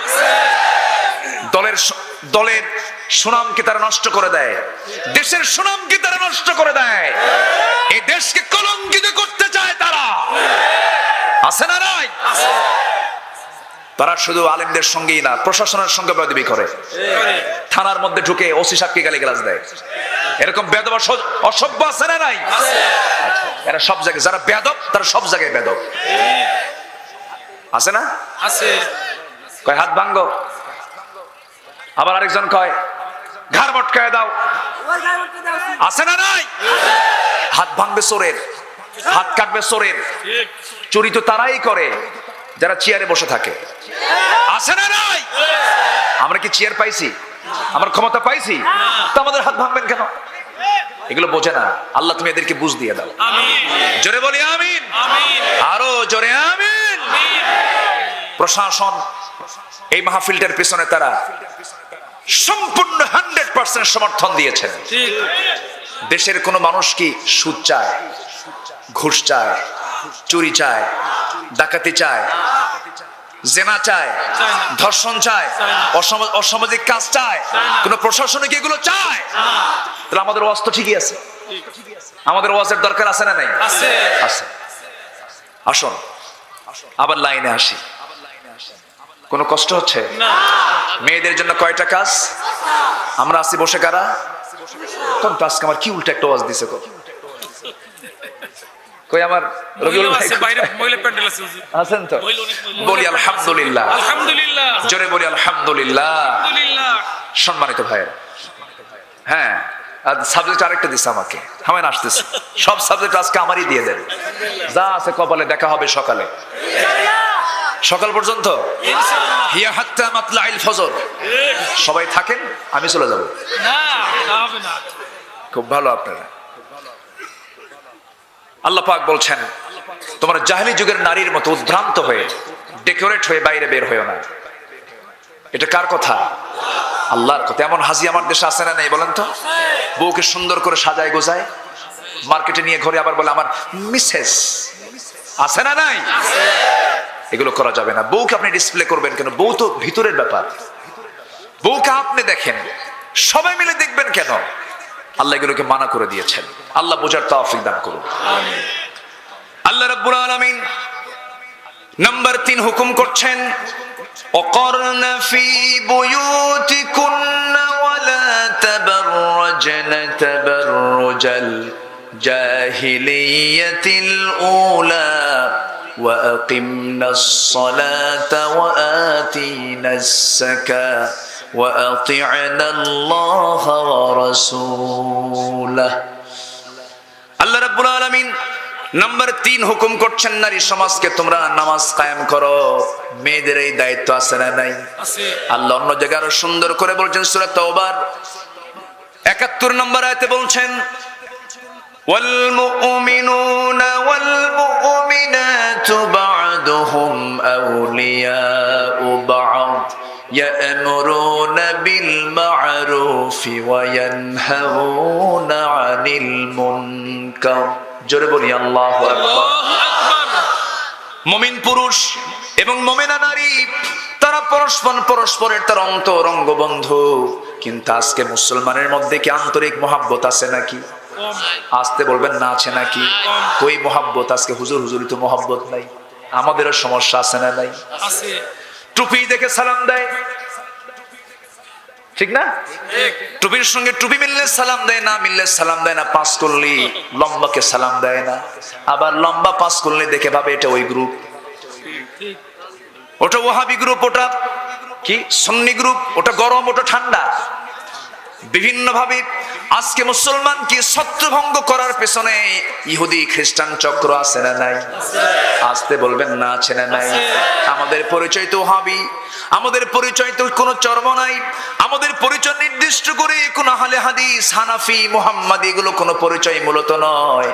আমাদের সবার পরিচয় হলো ওয়ামান আহসানু কাওলাম মিম্মান দাআ ইলাল্লাহি ওয়া আমিলা সালিহান ওয়া ক্বালা ইন্নানি মিনাল মুসলিমিন হুয়া সাম্মাকুমুল মুসলিমিন। সমস্ত পয়গম্বররা পরিচয় দিয়েছেন আমরা মুসলমান, আমরা পরিচয় দেব আমরা কি? আরো জোরে আমরা কি বলেন? মুসলমান। কোনো গন্ডগোল করা যাবে না। কে আফগানি টুপি পরলো, কে ইরাকের টুপি পরলো, কে মিশরের আজহারের টুপি পরলো, কে মালয়েশিয়ার টুপি পরলো, কে কোন পোশাক, কে কোন টুপি পরলো, এগুলো নিয়ে আমরা গন্ডগোল করতে যাব না। টুপি তো মূল কোনো বিষয় নয়, মূল বিষয় হলো তাওহীদ, মূল বিষয় হলো ঈমান। ঠিক কিনা জোরে বলেন?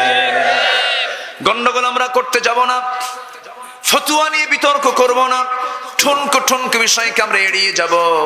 তারাবির নামাজ নিয়ে গন্ডগোল করার দরকার নাই, 5 ওয়াক্ত নামাজ নিয়ে আমরা চিন্তা করি। ঠিক কিনা বলেন? বেতের নামাজ নিয়ে গন্ডগোল করার দরকার নেই, 5 ওয়াক্ত নামাজ নিয়ে আমরা চিন্তা করি।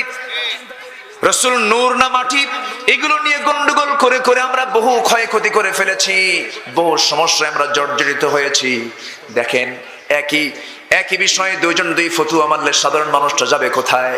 কিছু ফতুয়া আসলো, কেউ বলে বুকে হাত বাঁধা যাবে না, বুকে হাত বাঁধা হারাম, নাভিতে বাঁধতে হবে। আবার নাভিতে হাত বাঁধা যাবে না, এটা হারাম, বুকে হাত বাঁধতে হবে। সাধারণ মানুষটা কি করবে? দুটাই তো হারাম হয়ে গেছে, বুকেও হারাম, নাভিতেও হারাম। এখন সলিমুদ্দিন নামাজে দাঁড়ায় আর কোনো পথ পায় না।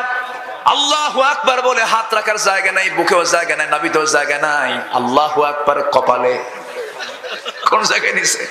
কপালে। আপনার ফতুয়ার কারণে যদি কোনো পথই না পায়, সেই ফতুয়ার তো কোনো দাম হলো না, সেই ফতুয়া দিয়ে বান্দার কোনো কল্যাণ বয়ে আনবে না। কিছু কিছু বিষয় আছে যেগুলো আমভাবে বলার কোনো প্রয়োজন নাই। আমাদের ঐক্যের দরকার আছে না নাই? ঐক্যের দরকার আছে না নাই? আরে ফিলিস্তিনের দিকে তাকান, ফিলিস্তিনি 12 বছরের কিশোরী মেয়ে ফিলিস্তিন গ্রামের মধ্যে ঢুকি মা মেয়েকে ইসরায়েলি সৈন্যরা ধরে নিয়া ইসরায়েলি কারাগারে ঢুকায় নিল। ঢুকায় নিয়ে আমার চোখের সামনে ফেরেশতার মতো চেহারা, এত সুন্দর মানুষ, আমার ভাইয়েরা দেখতে বিশাল চেহারা। ইহুদিদের চেহারার দিকে তাকালে মনে হয় না এই সমস্ত লোকগুলো শয়তান। সবগুলো ধরে নিয়ে চলে গেছে। চলে যাওয়ার পর মার চোখের সামনে সুন্দরী কিশোরী মেয়েটাকে ধরে নিয়ে উলঙ্গ করে মার চোখের সামনে ওই সমস্ত নরাধমরা জেনা করতেছে। আবার মার চোখের সামনে মেয়েকে যেমন ধর্ষণ করতেছে, আবার মেয়েটাকে সামনে উলঙ্গ করে রেখে মাকে উলঙ্গ করে আরেকজন ধর্ষণ করতেছে। এই দৃশ্যগুলো মুসলমান চেয়ে থাকবে আর তাহাজ্জুদ পড়বার, জিকির করবা, জান্নাত মামুর বাড়ির আবদার না। কাশ্মীরে মার খায়, চীনে মার খায়, চীনে মারে বৌদ্ধরা, কাশ্মীরে মারে হিন্দুরা, ফিলিস্তিনে মারে ইহুদিরা, আফগান ইরাকি মারে খ্রিস্টানেরা। গোটা দুনিয়াতে আজকে মুসলমানকে মারে। মুসলমান তুমি একতার প্ল্যাটফর্ম তৈরি করতে পারো না। অথচ মুসলমানদের ইতিহাস ছিল সোনালী ইতিহাস। এমন ভ্রাতৃত্ব ছিল যে একজনের জন্য আরেকজন অকাতরে প্রাণ দিয়ে দিয়েছে। আছে না নাই? আছে। নামাজ কায়েমের কাজ করতে গেলে, নামাজকে কায়েমের কাজ করতে গেলে একতার প্ল্যাটফর্ম লাগবে, ঐক্যের প্ল্যাটফর্ম তৈরি করতে হবে। যেমনটি করে সাহাবীদের মধ্যে ছিল একতাটা এত গভীর ছিল যে তাদের স্বপ্ন পর্যন্ত এক হয়ে যেত। জোরে বলেন সুবহানাল্লাহ। আমার নবীজির ইন্তেকাল হয়েছে।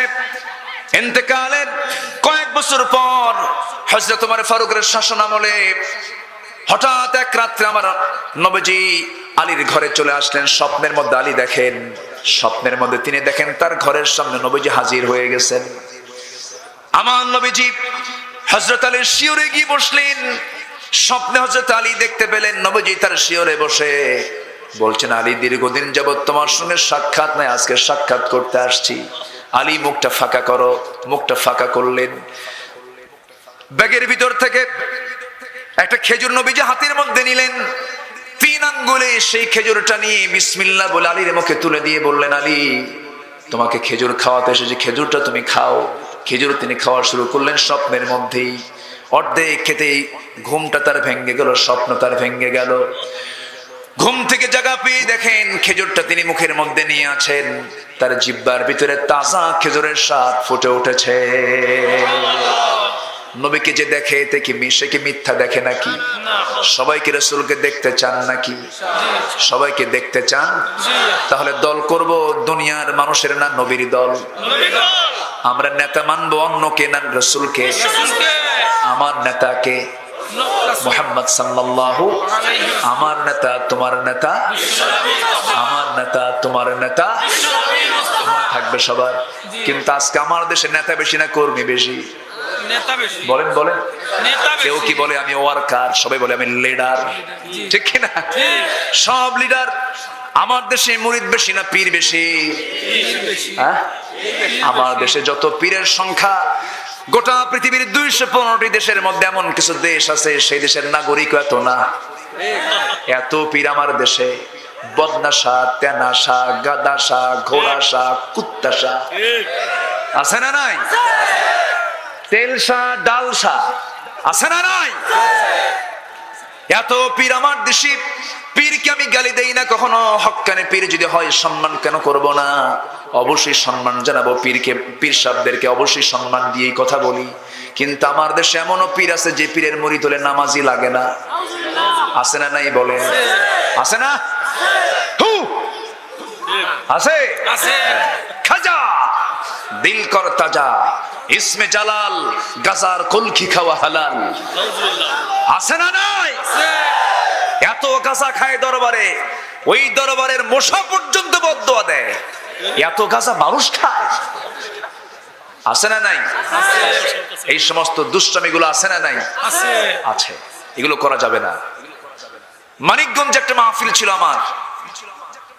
সেই মাহফিলে যাওয়ার পর আমাকে একজন বলল, হুজুর যে গ্রামে মাহফিল করতে আসছেন এই গ্রামে 350 পীর। তো বললাম আমারে দাওয়াত দিয়েছেন কেন এত পীর থাকতে? হুজুর একটাও নামাজ পড়ে না। কি কথা কি বোঝা গেল? এই হচ্ছে ভণ্ডামি। ঢাকাতে তো একটা মরছে কয়েকদিন আগে, জানেন না? ঢাকার একজন মরছে।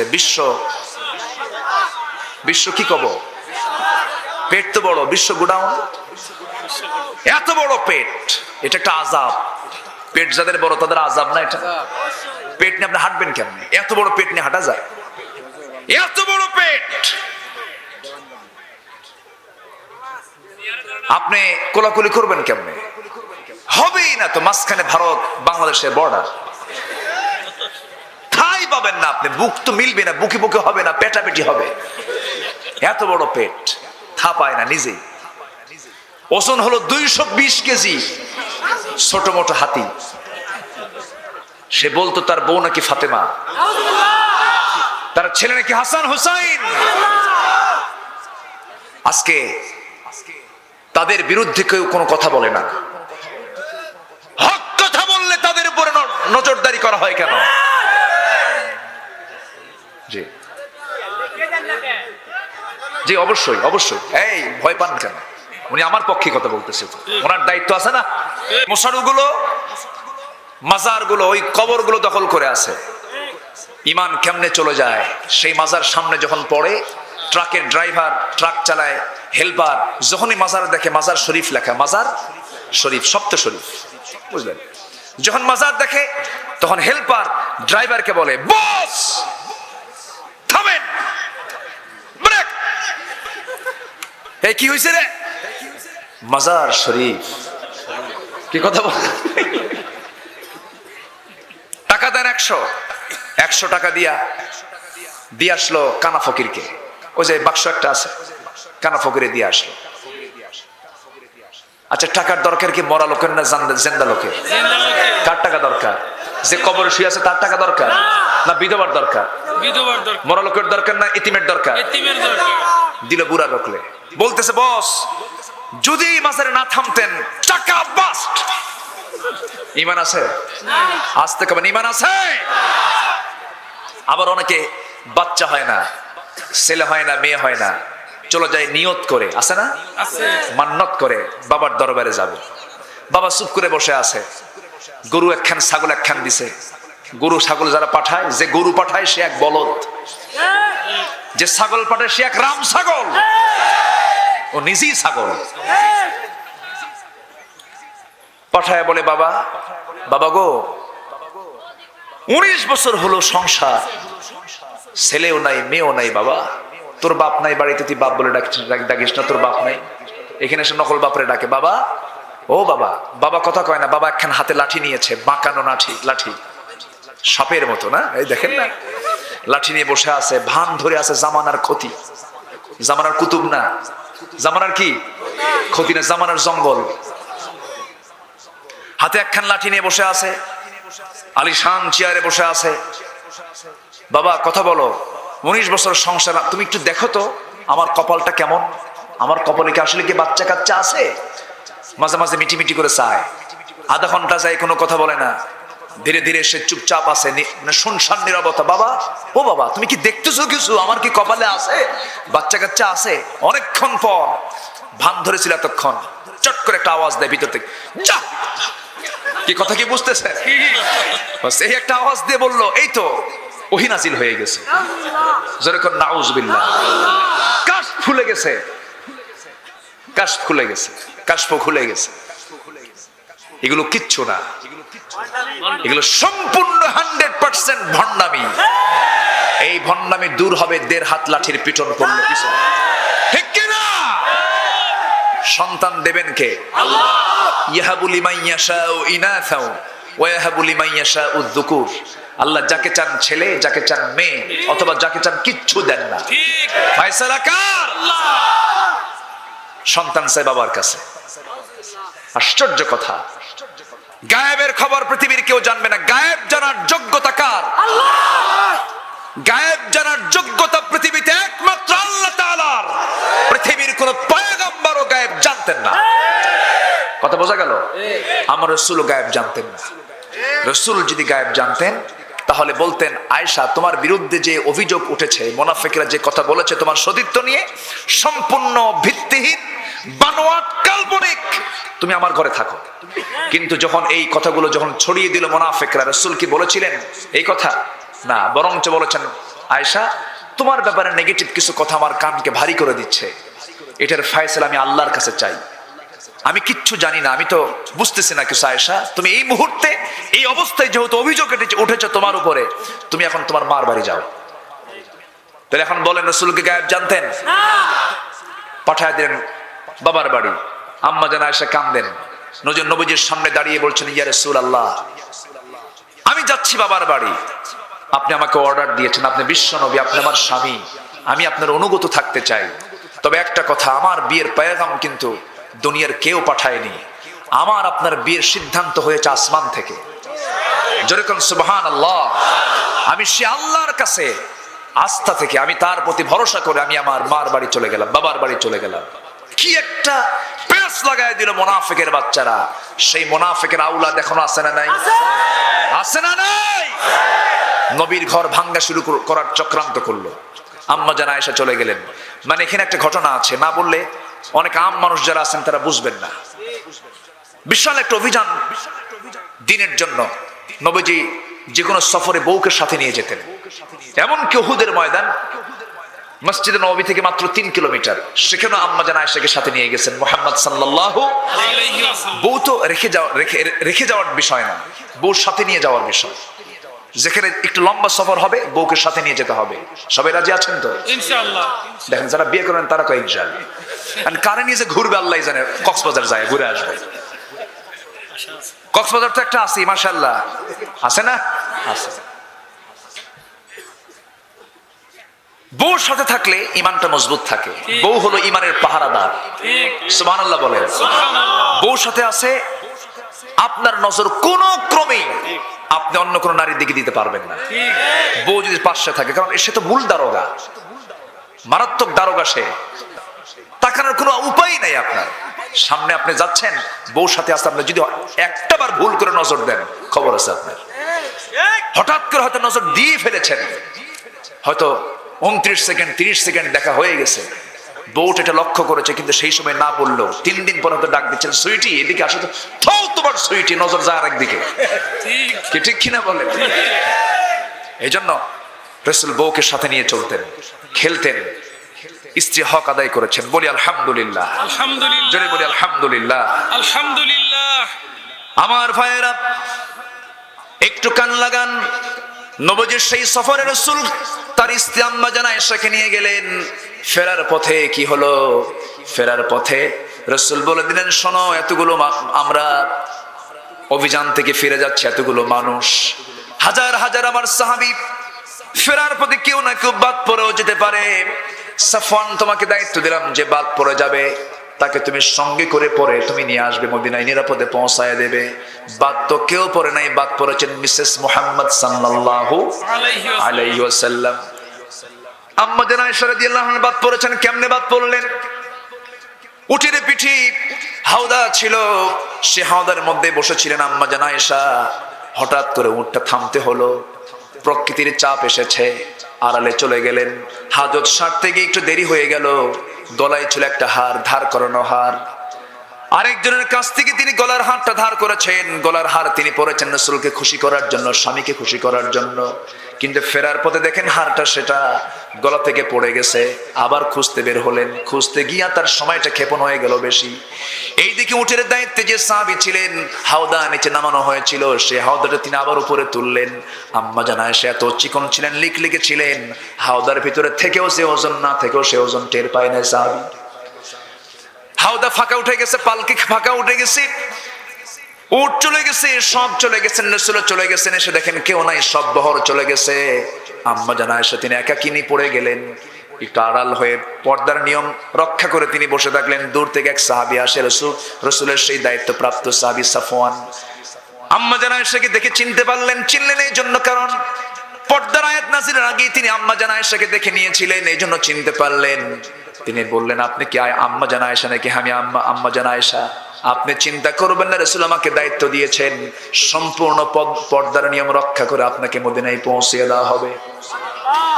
পর্দার নিয়ম রক্ষা করে তাকে পৌঁছিয়ে দেওয়া হলো। কিন্তু মুনাফিকেরা এটাকে বিশাল নাটক বানায়া গোটা রাত ধরে, সাফওয়ান একজন পরপুরুষ, আয়েশা একজন পরনারী, একাকিনী, সম্পূর্ণ সে আসলো গোটা রাত সফর করে আসলো একটা পরপুরুষের সাথে। আয়েশা ঠিক নাই, যেরকম নাউজুবিল্লাহ, এরকম বলার লোক এখনো নাই, অভাব নাই, অভাব নাই, আছে না নাই? বিশাল বড় দাড়ি, সাদা দাড়ি, কিন্তু গীবতের ছড়াছড়ি, আছে না নাই? আছে। চার দোকানে বসে, চার আড্ডা দিয়ে বসে, রাস্তার মোড়ে মোড়ে চৌমোহনী, ত্রিমোহনী, চার দোকানে বসে বসে চা যত মজা পায়, গীবত করে তার চেয়ে বেশি মজা পায়, আছে না নাই? আছে। এরকম করে মিথ্যা প্রচার গুলো, এগুলো মুনাফিকদের কাজ। আমার নবীর বিরুদ্ধে যখন এই সমস্ত কথাগুলো গোটা মদিনার বাতাসে যখন ছড়িয়ে দিল, নবীজির কান পর্যন্ত চলে আসলো। নবীজি তো গায়েব জানতেন না, রাসূল যদি গায়েব জানতেন বলতেন, আয়েশা ভুয়া কথা, বসো থাকো।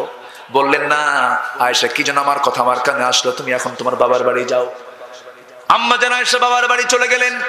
বাবার বাড়ি যাওয়ার পর সেজদা দেন, রুকু দেন, চোখের পানিতে পানিতে ভিজে যায় তার জায়নামাজ, ঘুম বন্ধ, খাওয়া বন্ধ, শুকে শুকে নোকের মতো হয়ে গেলেন আম্মা জান আয়েশা। মুনাফিকরা হাসে।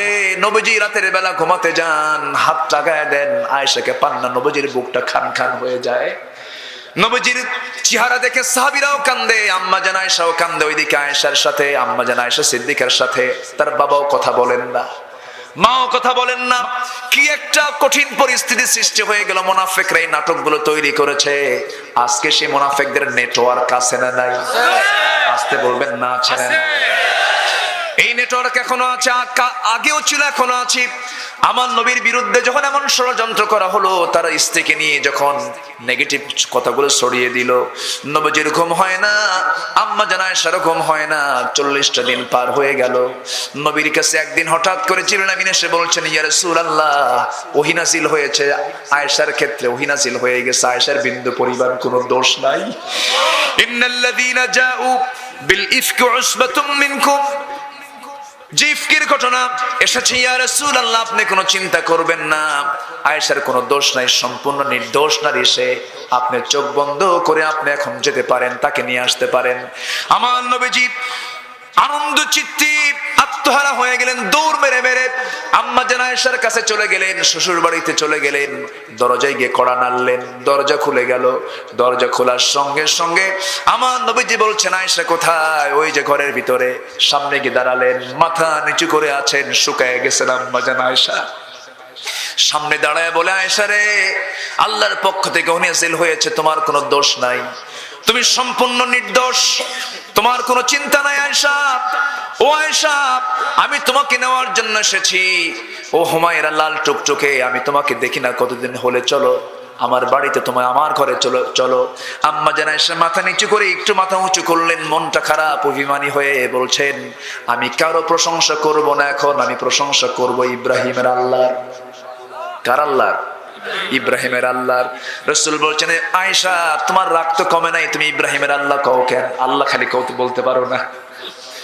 কি চিন্তা দেখেন, তাদের রাগটাও ছিল কত নিয়ন্ত্রণের ভিতরে, অযাচিত কোনো রাগ তারা করেন নাই। রাসূল থেকে হুমায়রা বলে সম্বোধন করলেন, কাছে করে নিয়ে সুন্দর করে নিজের ঘরে আবার ঢুকায় নিলেন। মুনাফিকদের মুখে মাটি পড়ে গেল। একদিন বাংলার জমিনেও মুনাফিকদের মুখে মাটি পড়বে। ঠিক কিনা? সত্যের বিজয় আছে না নাই? হক প্রকাশ হবে কিনা বলেন? হবে। আল্লাহ তুমি সবাইকে বোঝার তৌফিক দাও, আমিন। জোরে বলি আল্লাহুম্মা আমিন। আমিন। আমার ভাইয়েরা, কথায় কথা বেড়ে যায়। আমি বলতেছিলাম, ওই আলীর স্বপ্নের কথা মনে আছে? আছে। ওই আলীর স্বপ্নের কথা বলতেছিলাম। স্বপ্নের মধ্যে দেখতে পেলেন নবীজি তাকে খেজুর খাওয়ায় দিয়েছেন, তাজা খেজুরের স্বাদ তিনি পেলেন। ওযু বানালেন, নামাজে দাঁড়ালেন, তাহাজ্জুদ নামাজটা পড়লেন। তাহাজ্জুদ পড়ার পর হযরত আলী রাদিয়াল্লাহু তাআলা আনহু মসজিদের দিকে চলে গেলেন।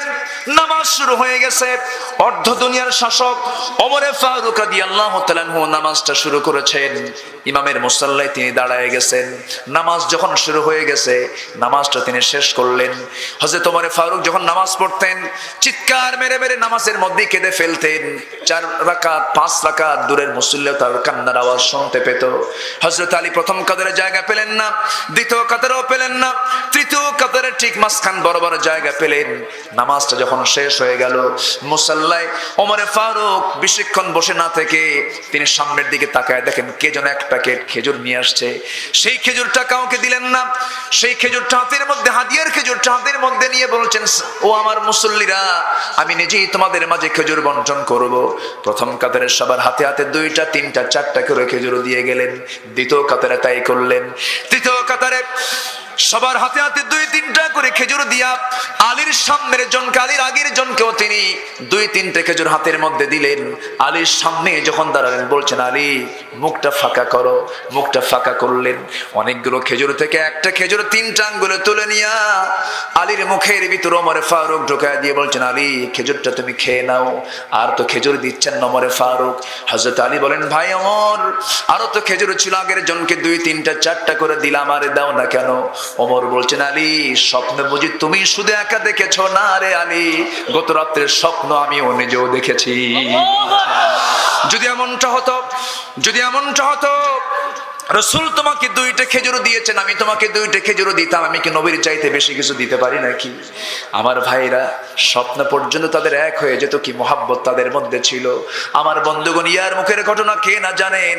ইয়ার মুখের 6 জন সাহাবী পানির যন্ত্রণায় ছটফট করে পানি নাই, হাহাকার অবস্থা। একজন সেবক গিয়ে প্রথম জনকে বলেন, এই যে পানি তুমি পান করো। তিনি বলছেন, না রে না, আমার যতটুকু তৃষ্ণা, দ্বিতীয় জনের মনে হয় বেশি তৃষ্ণা, তার কাছে চলে যাও। দ্বিতীয় জন দেখে দেয় তৃতীয় জনকে, তৃতীয় জন দেখে দেয় চতুর্থ জনকে, চতুর্থ জন দেখে যায় পঞ্চম জনকে, পঞ্চম জন দেখা দেয় ষষ্ঠ জনকে।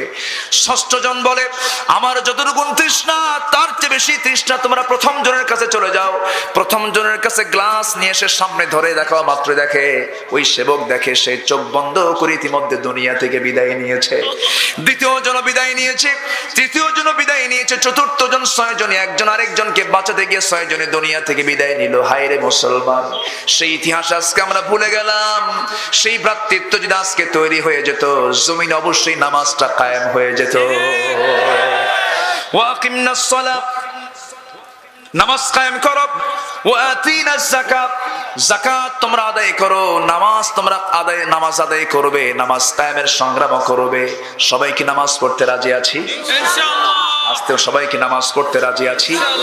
নামাজে যে হবে সে কি উগ্র হবে না বিনয়ী হবে? উগ্র হবে না বিনয়ী হবে? সবাই বলি ইয়া আল্লাহ, ইয়া আল্লাহ।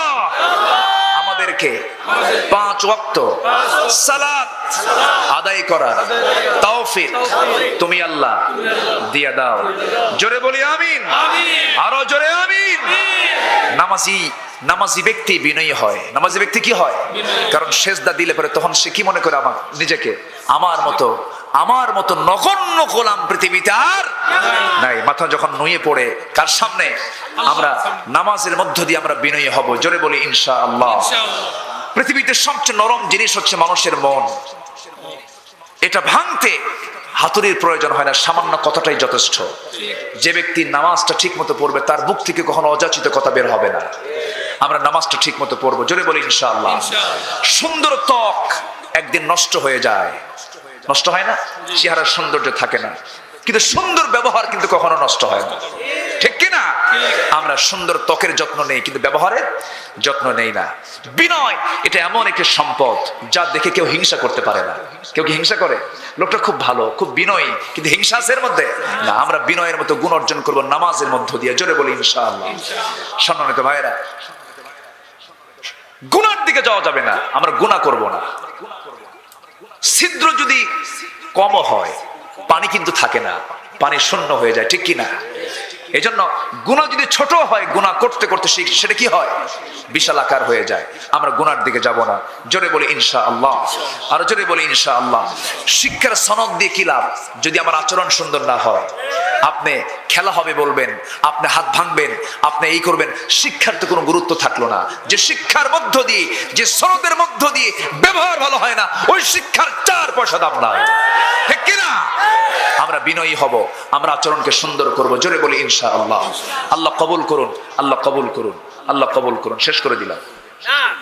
হ্যাঁ, আলোচনা চালাবো, আলোচনা চালিয়ে যাব।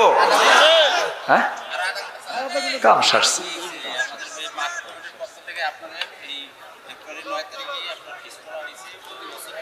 আমি কি আলোচনা চালাবো? আলোচনা চলো। হুজুর মরুক, আর কতক্ষণ চালাবো আমি? আর তো পারতেছি না। আমার পরবর্তী মেহমান তিনি আছেন, আসবেন আগামী বছর। আমাকে রবিউল ভাই বলতেছে যে আগামী বছর এই ডেটে আপনাকে আসতে হবে। আসবো, আসবো আবার। আচ্ছা, আল্লাহ কবুল করুন। জোরে বলি আমিন। আগামীকাল মাহফিল আছে, আসবেন না? ইনশাআল্লাহ। আমার স্নেহধন্য যারা আলোচনা করেন, যারা এখন কথা বলছেন, এর মধ্যে আমার সবচেয়ে শ্রদ্ধার ভাই আমার তারেক ভাই, আমরা অনেক আগে থেকে মাহফিলে আছি। এরপরে যারা আছে এখানে সব আমাদের মিনিমাম 7 থেকে 8 বছরের তারা জুনিয়র হবে। বিশেষ করে আমার অত্যন্ত কাছের এই মুফতি আমির হামজা, নামটাই তো মানে ভয়ঙ্কর নাম, তাই না? সৈয়দুশ শুহাদা আমির হামজা আগামীকালকে আসবে। নামের সঙ্গে কিন্তু চেহারার মিল নাই, চেহারাই এরকম আমির হামজা হামজা মনে হয় না। আল্লাহ পাক চেহারাটা অনেক সুন্দর করে দিয়েছেন এবং এলেম কালামও ভালো। আগামীকালকে আসবেন, কথা হবে, সুন্দর করে উনি কথা বলবেন। জোরে বলি ইনশাআল্লাহ।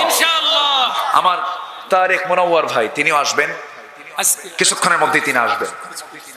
অসুস্থ কি? আচ্ছা, একটু ব্যথা না, ঠিক হয়ে যাবে ইনশাআল্লাহ। তিনি আসবেন। তাই আল্লাহ, আমি তো দেখে আসলাম এখন। আল্লাহ আল্লাহ আল্লাহ, তুমি সিহাতে কুল্লিয়া দান করো। জোরে বলি আমিন। আমিন। আরো জোরে আল্লাহুম্মা আমিন। আল্লাহুম্মা আমিন। আমার দিকে তাকান, একটু জিকির করি লা ইলাহা ইল্লাল্লাহ, লা ইলাহা ইল্লাল্লাহ। আরো জোরে লা ইলাহা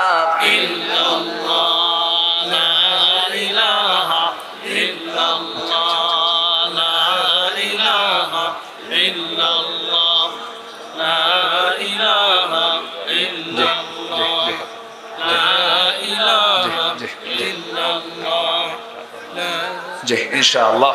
আমার রবিউল ভাই দোয়া চেয়েছেন তার জন্য, তার আব্বার জন্য। আল্লাহ তুমি তাকে সহি সালামতে রাখো, হেফাজতে রাখো। জোরে বলি আল্লাহুম্মা আমিন। আমরা আর কাল বিলম্ব করব না, আগামীকালকে মাহফিলে সবাই আসবো না ইনশাআল্লাহ? আরো জোরে বলি ইনশাআল্লাহ। যে যেখানে আছেন সবাই বসুন, চিৎকার মেরে বলে সুবহানাকাল্লাহুম্মা আশহাদু আল্লা ইলাহা ইল্লা আনতা আস্তাগফিরুকা ওয়া আতুবু ইলাইকা। চিৎকার মেরে বলি ইয়া আল্লাহ, আমার জীবনের সগীরা কবীরা, ছোট বড় সব গুনাহ তুমি আল্লাহ মাফ করে দাও, মাফ করে দাও। জোরে বলুন ইয়া রাব্বাল আলামিন, ইয়া রাব্বাল আলামিন। সবাই নামাজের মতো করে বসি। আমরা অসুস্থ ভাইদের জন্য দোয়া করি, বিশেষ করে আমার তারিক ভাইয়ের জন্য দোয়া করি, আল্লাহ তুমি তাকে সুস্থ করে দাও। জোরে বলি আল্লাহুম্মা আমিন। জি, মোনাজাত হবে তার আগ দিয়ে আজকের মাহফিলের সম্মানিত পৃষ্ঠপোষক যিনি, তিনি শেষ কথা বলবেন, এরপর আমরা দোয়ার দিকে চলে যাব ইনশাআল্লাহ। এই ক্যামেরা থাকুক, নড়েন না, থাকুক। পরে আপনারা নামান, আপনারা নড়লে পরে মাহফিল নড়ে, লোকজন নড়ে, একটু থাকেন। অল্প সময় দুই একটা কথা বলবেন, যার অক্লান্ত পরিশ্রমের মাধ্যমে আমরা বাংলাদেশের বরেণ্য